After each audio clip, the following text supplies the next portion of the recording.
Hi. సీఎస్‌కేకి, ఎంఐకి మ్యాచ్‌లో అయితే CSK అయితే మళ్ళీ మరొక విజయం అయితే సాధించింది. 20 పరుగుల తేడాతోటైతే ఎంఐ పైనైతే గెలిచింది. ఎంఐ ఇంకొక మళ్ళీ దారుణమైన ఓటమినైతే చూసింది. ఈ ఓటమి కారణాలు ఒకసారి మనం చూద్దాం. ఒకసారి ముందు బ్యాటింగ్ చేసిన సీఎస్‌కే అయితే 206 పరుగులు చేసింది. ఈ టార్గెట్ వస్తదనుకోలేదు ఎవరు మ్యాచ్ చూసిన వాళ్ళు ఎవరైనా సరే. ఎందుకంటే ఆ లాస్ట్‌లో ఏదైతే ధోని వచ్చి 3 సిక్స్‌లు లాస్ట్‌లో ఒక బాల్‌కి 2 పరుగులు రావడంతోటైతే దాదాపు 20 పరుగులు చేశాడు 4 బాల్స్‌లోనే. 4 బాల్స్‌లో 20 పరుగులు అంటే హ్యూజ్ కాబట్టి కొంచెం అదొక్కటే చేంజ్ ఏమైనా అయిందా? ఎందుకంటే 20 పరుగులు తేడాతోటైతే ఎంఐ ఓడిపోయింది. ఆ 20 పరుగులు ధోని కొట్టడం వల్లే అయ్యి ఉండొచ్చేమో మేబీ. ఆ డిఫరెన్స్ కనిపించింది. అలానే రోహిత్ శర్మ మంచి ఒక సెంచరీ చేశాడు.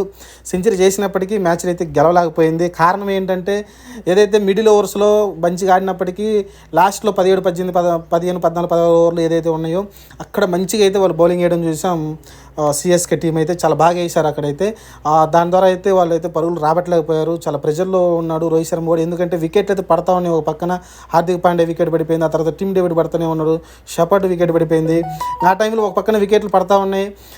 రోహిత్ శర్మ కూడా అంత ఫ్లూయెంట్గా స్ట్రైక్ చేయలేకపోయాడు. ఎందుకంటే స్టార్టింగ్లో మంచి స్ట్రైక్ ఆడాడు.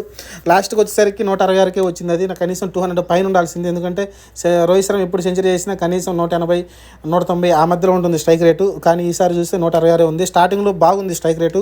కానీ పోను వికెట్లు పడతా ఉన్నాయి. పడే టైంలో అతనైతే స్లో డౌన్ అయిపోయాడు అనుకోవచ్చు ఒక రకంగా చెప్పాలంటే. 100 పరుగులు చేశాడు. అది హ్యాపీయే. ఎందుకంటే మనకి T20 వరల్డ్ కప్ అతని ఫామ్ చాలా అవసరం. అతని కెప్టెన్సీలో మ్యాచ్లు ఉంటున్నాయి కాబట్టి మనకి అది అవసరం. అలానే హార్దిక్ పాండే విషయంలో కొంచెం కంగారు ఉంది. ఎంఐ టీం కంగారు పడుతుంది. అలానే ఇండియన్ మెయిన్ టీం కూడా కంగారు పడవచ్చు. ఎందుకంటే T20 వరల్డ్ కప్లో అతను ఖచ్చితంగా ఆల్రౌండర్గా అతని మ్యాచ్లో ఉండే అవకాశం కనిపిస్తుంది. ప్లేయింగ్ లెవెన్లో కూడా మ్యాక్సిమం ఉంటాడు అతనైతే. కాబట్టి అతనిదైతే కంగారు అనిపిస్తుంది. మ్యాచ్లని ఫినిష్ చేయడానికి చాలా ప్రయత్నిస్తున్నాడు. ఎందుకంటే ఆల్రెడీ కెప్టెన్సీ తీసుకున్న తర్వాత 6 మ్యాచ్లు ఆడితే 2 మ్యాచ్లు గెలిచారు. 4 మ్యాచ్లు ఓడిపోయారు. టేబుల్ చాలా బాటంలో కనిపిస్తున్నారు వాళ్ళైతే. దీనికి కారణం హార్దిక్ పాండ్యా అంటున్నారు. మొన్న SRH మ్యాచ్ మీద ఓడిపోవడానికి కారణం అతనే అనుకున్నాం. ఎందుకంటే పైప్ దట్టర్ వచ్చి స్కోర్ అయితే స్ట్రైక్ రేటు అందరూ 200, 250 స్ట్రైక్ రేట్ మెయింటైన్ చేస్తే ఇతనైతే చాలా దారుణమైన స్ట్రైక్ రేట్ మెయింటైన్ చేశాడు. ఇక్కడ కూడా చూస్తే అబ్దాటర్ వచ్చాడు. 6 బాల్స్లో 2 పరుగులు చేశాడు. అవుట్ అయిపోయాడు. ఎందుకంటే టీమ్ డేవిడ్ మంచి ఫామ్లో ఉన్నాడు. యాక్చువల్గా టీమ్ డేవిడ్ని పైకి పంపించుంటే బాగుండు అనిపించింది. చాలామంది ఇదే కోరుకున్నారు. ఎందుకంటే టీమ్ డేవిడ్ లాస్ట్ మ్యాచ్ల నుంచి బాగా ఫామ్లో కనిపిస్తున్నాడు. అతను కొంచెం అబ్దాటర్ పంపించుంటే 4 బాళ్ళు కొంచెం ఆగి ఆడుకున్న తర్వాత మంచిగా స్ట్రైక్ రొటేట్ చేసేవాడు అనిపించింది నాకైతే. మరి అది తప్పు మళ్ళీ హార్దిక్ పాండ్యా చేసాడు అనిపించింది.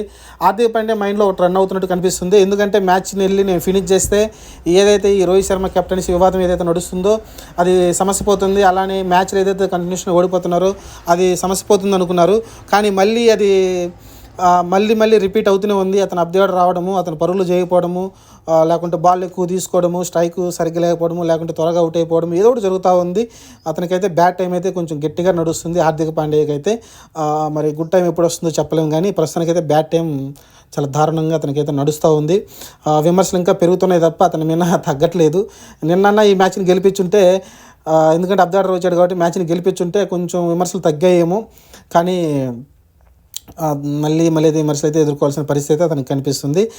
అదే సేమ్ టీమ్ డేవిడ్ కానీ షపర్డ్ కానీ మంచి హిట్టర్స్ ఉన్నారు కాబట్టి వాళ్ళని పైకి పంపించుంటే బాగుండేది. ఎందుకంటే బిఫోర్ మ్యాచ్లో అతను చూస్తే పెద్దగా ఆడింది ఏం కనిపించట్లేదు కాబట్టి కొంచెం అతను ఇంకా లోవర్ ఆర్డర్, ఒకసారి ఏమో లోయర్ ఆర్డర్కి వెళ్ళిపోయాడు. చాలా లోగా వచ్చాడు. ఇప్పుడు చూస్తే అబ్దాటర్కి వచ్చి మ్యాచ్ని గెలిపించాలనుకుంటే అది కుదరట్లేదు. అన్ని బ్యాడ్ టైమే నడుస్తుంది అనుకోవచ్చు హార్దిక్ పాండ్యాకి. ఇంకపోతే ఇంకా ధోని గురించి మాట్లాడుకోవాలి. లాస్ట్లో వచ్చి ఏదైతే 3 సిక్స్లు లాస్ట్లో 2 రన్స్ తీశాడు అది మ్యాచ్ని గెలిపించింది అనుకోవచ్చు. ఎందుకంటే ఆ టైంలో హార్దిక్ పాండ్యా బౌలింగ్ వేయడం రాంగ్ అనిపించింది. హార్దిక్ పాండ్యా వేసి అతను మ్యాక్సిమం వైడ్ ఆర్కర్ కూడా వేయట్లేదు. కరెక్ట్గా లెగ్ల మీదకే వేస్తున్నాడు. చాలా ఈజీగా అయితే ధోని అయితే షాట్లు కొట్టడం చూసాం. లో ఫుల్ టాస్లు వేసాడు. ఈజీగా అయితే సిక్స్లు కొట్టడం చూసాం ధోని అయితే. యాక్చువల్గా ఆ టైంలో వేరే బౌలర్ ఏమైనా ఉంటే ధోని కాకుండా జడేజా వచ్చుండేవాడు అనిపించింది నాకైతే. అక్కడ హార్దిక్ పాండ్యా వేస్తున్నాడు కాబట్టి అంత పెద్దగా పేస్ ఏమి ఉండదు కాబట్టి ధోని అయితే వచ్చి ఆ స్ట్రైక్ అయితే రొటేట్ చేశాడు చాలా బ్రిలియంట్గా అయితే. ఇంకపోతే 206 పరుగుల కాంట్రిబ్యూషన్లో ముఖ్యంగా మనం మాట్లాడుకోవాల్సింది శివన్ దుబే గురించి, రుతురాజ్ గైక్వాడ్ గురించి. వీళ్ళిద్దరిలో ఏదైతే మిడిల్ ఆర్డర్లో ఆడారో, ఎందుకంటే పవర్ ప్లేలో కూడా 10 runs పర్ ఓవర్ వచ్చింది నియర్లీ. ఇంకా తర్వాత మధ్యలో మిడిల్ ఓవర్స్ ఉన్నాయి 7 ఓవర్స్ నుంచి. ఆ మధ్యలో ఓవర్స్ ఏవైతే ఉన్నాయో బ్రిలియంట్గా అండి 11 పరుగులు పర్ ఓవర్కి అయితే తీసుకొచ్చారు. కానీ శివన్ దుబే ఉన్నంతసేపు అయితే ముంబై ఇండియన్స్ అయితే భయపడ్డారు అనుకోవచ్చు. అసలు హార్దిక్ పాండ్యా స్పిన్నర్నే వేయించలేదు. అసలు వాళ్ళు పక్కాగా ఉన్నారు. అసలు స్పిన్నర్ని వేసే పరిస్థితి అసలు ఛాన్సే మేము తీసుకోమని అయితే వాళ్ళైతే వాళ్ళు అనుకున్నాను శ్రేయస్ గోపాల్ని తీసుకొస్తారు అనుకున్నాం, ఎందుకంటే ఒక్క ఓవర్ వేసాడు, 9 పరుగులు ఇచ్చాడు. మిడ్లోడ్ ఒక ఓవర్ ట్రై చేయాల్సింది, కానీ శివన్ దుబే ఉన్నాడు కాబట్టి శివన్ దుబేకి భయపడి అయితే అసలు స్పిన్నర్ని అయితే తీసుకురాలేదు ముంబై ఇండియన్స్ అయితే. ఆ విధంగా ఇంపాక్ట్ అయితే కలిగిస్తున్నాడు శివన్ దుబే. అలానే రుతురాజ్ గైక్వాడ్ కూడా మంచిగా అయితే స్ట్రైక్ రొటేట్ చేశాడు, 172 పరుగుల స్ట్రైక్ రేట్ తోటి. శివన్ దుబే కూడా మంచి స్ట్రైక్ రేట్ మెయింటైన్ చేశాడు, 173. 38 బాల్లోనే 66 పరుగులు. శివన్ దుబే ఎప్పుడు 6లు ఎక్కువ కొడుతూ ఉంటాడు, కానీ ఈ మ్యాచ్లో కొట్టింది 2 6లు, 10 4 అయితే కనిపించింది. షార్ట్ బాల్కి కొంచెం ఇబ్బంది పడతాడు శివన్ దుబే అనుకున్నాం, దాన్ని బాగానే కవర్ చేశాడు శివన్ దుబే అయితే. ఎందుకంటే బిఫోర్ అన్ని మ్యాచ్లు కూడా ఈ మ్యాచ్లు కూడా దీని ముందు ఐపీఎల్ చాలా ఇబ్బంది పడ్డాడు షార్ట్ బాల్స్కి అయితే. కానీ ఇక్కడ ఈజీగా అయితే బౌండరీలు తరించి 6లు కూడా కాదు, గ్రౌండ్ మీద బాల్ని అయితే పంపించగలుగుతున్నాడు చాలా ఈజీగా అయితే, సునాయాసంగా అయితే. ఆ షార్ట్ బాల్ ఏదైతే వీక్నెస్ ఉందో దాన్ని అధిగమించాడు అనుకోవచ్చు శివన్ దుబే. మంచి నాకైతే ఆడాడు. ఎప్పుడు స్పిన్నర్ని 6లు కొట్టేవాడు, ఈసారి బౌన్సర్లతో కూడా చాలా 6లు కొట్టకుండా చాలా టాక్టిక్గా అయితే గ్రౌండ్ మీదకి బాల్ని తరలించి 4లు అయితే సాధించడం చూసాం. 10 4లు అయితే సాధించాడు. అలానే రుతురాజ్ గైక్వాడ్ కూడా 5 6లు 5 4లతోటి మంచిగా అయితే ఆడడం చూసాం. 69 పరుగులు వేసాడు. శివన్ దుబే 66 పరుగులు చేశాడు. ఏదైతే 200 టార్గెట్ వస్తుంది, ఎందుకంటే 200 దాటకపోతే అక్కడ 180 190 అయితే అక్కడ చేజింగ్ చాలా ఈజీ అయిపోతుంది, ఈవినింగ్ డ్యూ వస్తుంది. కానీ ముంబై ఇండియన్స్ దాన్ని సద్వినియోగం చేసుకోలేదు అనుకోవచ్చు. ఎందుకంటే వాంఖేడే స్టేడియంలో 180 190 అనేది ఈజీ టార్గెట్ చేజ్ చేయడంలో, కానీ 200 టార్గెట్ ఇచ్చారు కాబట్టి 206 పరుగుల టార్గెట్ దాటింది కాబట్టి కొంచెం కష్టం అయిపోయింది అనుకోవచ్చు. కానీ రోహిత్ శర్మ ఉన్నాడు కాబట్టి ఈజీ అవుతుంది టార్గెట్ అనుకున్నాం. కానీ మిడిల్ ఓవర్స్ ఏదైతే వేసారో శార్దుల్ ఠాకూర్ కానీ అలానే ప్రతిరాణ కానీ మంచి బౌలింగ్ అయితే వాళ్ళ దగ్గర నుంచి రావడం చూసాం. మనమైతే చాలా బ్రిలియంట్గా అయితే బౌలింగ్ వేయడం చూసాం అక్కడైతే. దాని మూలంగా అయితే వాళ్ళు టార్గెట్ అయితే చేంజ్ చేయలేకపోయారు. మిడిల్ ఆర్డర్ బ్యాట్స్మెన్ ఎవరు కూడా అందరూ విఫలమైపోయారు. తిలక్ వర్మ కావచ్చు, లేకుంటే హార్దిక్ పాండ్యా కావచ్చు. తిలక్ వర్మ కాసేపు సపోర్ట్ ఇచ్చాడు, తిలక్ వర్మ సేపు బాగానే ఉంది.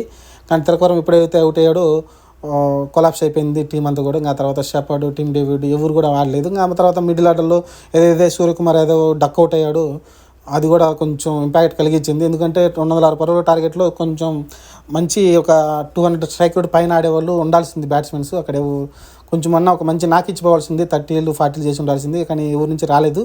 అది సూర్యకుమార్ యాదవ్ బాధ్యత అనుకుంటాను నేను అనుకోవడం. కానీ అన్ఫార్చునేట్లీ ఫస్ట్ బాల్ని అక్కడ స్లిప్ పై నుంచి కీపర్ పై నుంచి వెళ్ళిపోయింది బాల్. అక్కడైతే క్యాచ్ అయితే ఇచ్చేవడం చూసాం. మంచిగా అయితే అక్కడ క్యాచ్ కూడా పట్టడం చూసాం. ముస్తఫిజర్ అనుకుంటాను మంచి క్యాచ్ అయితే తీసుకున్నాడు. అక్కడైతే బౌండరీ టచ్ అయిందో లేదో చాలాసార్లు చెక్ చేశారు కూడా అక్కడ. కానీ బౌండరీ టచ్ కాకుండా బౌండరీ యువతలకు బాల్ వేసి అది ఇప్పుడు అందరూ చాలామంది ఈజీగా అయితే ప్రాక్టీస్ చేస్తున్నారు అలాంటి క్యాచ్లు పెట్టడం. అప్పుడు అందరూ సునాయాసంగా అయితే అలాంటి క్యాచ్లు అయితే తీసుకుంటున్నారు. ఇది మరి ముంబై ఒక 2 విజయాలు సాధించుకుంటే మళ్ళీ ఓటముల పరంపర అయితే కొనసాగించింది. మళ్ళీ 4వ మ్యాచ్ ఓడిపోయింది. 2 మ్యాచ్లు గెలిచిన తర్వాత ఇంకో మ్యాచ్ అయితే ఓడిపోయింది. సిఎస్కే అయితే మంచి సాలిడ్గా కనిపిస్తుంది 8 పాయింట్లతోటి. రన్ రేట్ కూడా చాలా ఇంప్రూవ్ అయింది మంచిగానే బాగానే. 20 పరుగులు మార్జిన్ అంటే T20లో కొంచెం 20-30 పరుగులు అంటే కొంచెం ఎక్కువ పరుగులతో ఓడిపోయినట్టే. కాబట్టి ఇది ఓవరాల్గా మంచి క్లాష్ చూసాం మ్యాచ్ని అయితే. చెన్నై సూపర్ కింగ్స్ అయితే ధోని మూలాన గెలిచింది అనుకోవచ్చు. ఎందుకంటే మన రోహిత్ శర్మ ఏదైతే సెంచరీ చేశాడో అది కనుమరుగైపోయింది. ఆ 3 6లు తీసిన 20 పరుగులు 4 బాళ్ళలో 20 పరుగులు చేసింది ఏదైతే ఉందో ఈ సెంచరీ ముందు ఏదైతే అది పెద్దగా కనిపించింది. మరి ఎక్కువ పేరు ధోనికే వచ్చింది. మరి చూద్దాం, ఎందుకంటే టీం గెలిచింది కాబట్టి ఆ 20 పరుగుల తేడాతోటే ఖచ్చితంగా సెంచరీ మర్చిపోతారు, ధోనిని గుర్తుపెట్టుకుంటారు.